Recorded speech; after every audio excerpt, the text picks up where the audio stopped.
بانی کی اسپتال منتقلی کا معاملہ، سپریم کورٹ میں توہین عدالت کی درخواست دائر۔ تحریک انصاف کی دائر کردہ درخواست میں سپریم کورٹ کے 18 اگست 2026 کے حکم کی خلاف ورزی پر توہین عدالت کی کارروائی شروع کرنے کی استدعا کی گئی ہے۔ درخواست میں عدالت عظمیٰ سے استدعا کی گئی ہے کہ جواب دہندگان اور توہین عدالت کے مرتکبین کو شوکاز نوٹسز جاری کیے جائیں۔ مزید یہ کہ عدالت انہیں ذاتی حیثیت میں پیش ہونے کا حکم بھی جاری کرے۔ پی ٹی آئی نے عدالت سے استدعا کی ہے کہ جواب دہندگان کو توہین عدالت کا مرتکب قرار دے کر قانون کے مطابق سزا دی جائے۔ عدالت سے بانی پی ٹی آئی کو فوری طور پر شفا انٹرنیشنل ہاسپٹل اسلام آباد منتقل کرنے کی درخواست بھی کی گئی ہے۔ درخواست میں عمران خان کا شفا انٹرنیشنل ہاسپٹل اسلام آباد میں طبی معائنہ کرانے کی استدعا بھی کی گئی۔ سپریم کورٹ سے عدالتی حکم پر عمل درآمد یقینی بنانے کے لیے عدالتی افسر تعینات کرنے یا لوکل کمیشن مقرر کرنے کی درخواست بھی کی گئی ہے۔ توہین عدالت کی یہ درخواست عزیز بھنڈاری اور سلمان اکرم راجہ کی جانب سے دائر کی گئی ہے۔ یاد رہے کہ عدالت نے اس معاملے سے متعلق کیس کی سماعت پہلے ہی 16 سپٹمبر تک ملتوی کر رکھی ہے۔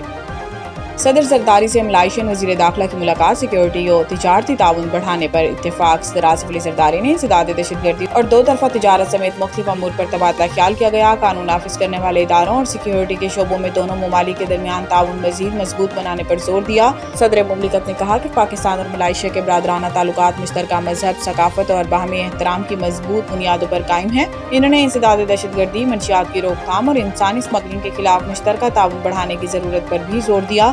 ملاقات کے دوران داخلی سلامتی، امیگریشن اور قانونی و عدالتی امور میں ادارہ جاتی تعاون کی پیش رفت کو سراہا گیا۔ صدر آصف علی زرداری نے کہا کہ متعلقہ اداروں کے درمیان مسلسل رابطے اور تعاون سے دونوں ممالک کے شہریوں کو مزید سہولت فراہم کی جا سکتی ہے۔ ملاقات میں پاکستان اور ملائیشیا کے درمیان دو طرفہ تجارت کے فروغ کے امکانات بھی زیر بحث آئے۔ صدر مملکت نے ملائیشیا میں پاکستانی مصنوعات کے لیے مزید مارکیٹ تک رسائی کی ضرورت پر زور دیا۔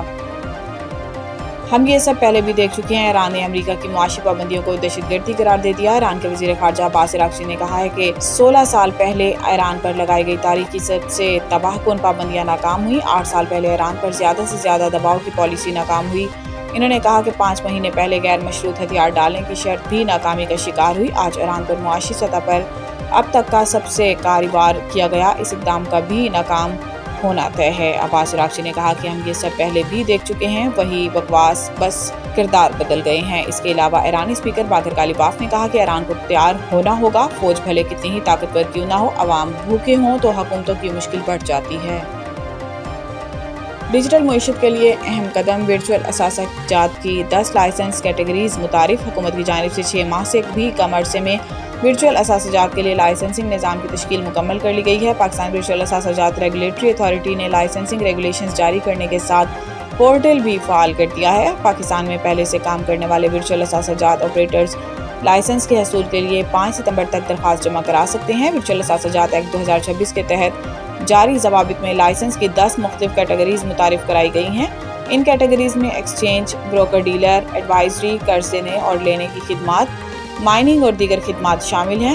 وزیر مملکت اور chairman Pakistan virtual asset regulatory authority Bilal bin Saqib نے کہا کہ لاکھوں پاکستانیوں کے احساسوں کو محفوظ بنانے کے لیے پلیٹ فارم بنایا گیا ہے۔ اس پلیٹ فارم کی قانونی ذمہ داریاں بھی ہوں گی۔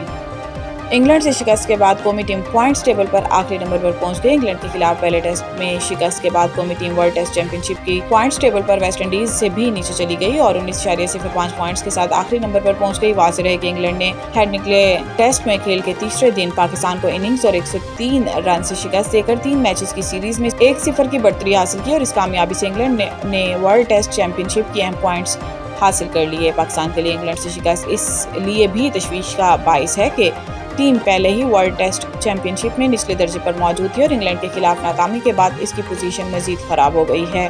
دونوں ٹیمیں اب سیریز کے دوسرے ٹیسٹ میں 27 اگست سے لارڈز کے تاریخی میدان میں مد مقابل ہوں گی۔ پاکستان کو سیریز میں واپسی کے لیے بیٹنگ اور باؤلنگ دونوں شعبوں میں نمایاں بہتری دکھانا ہوگی۔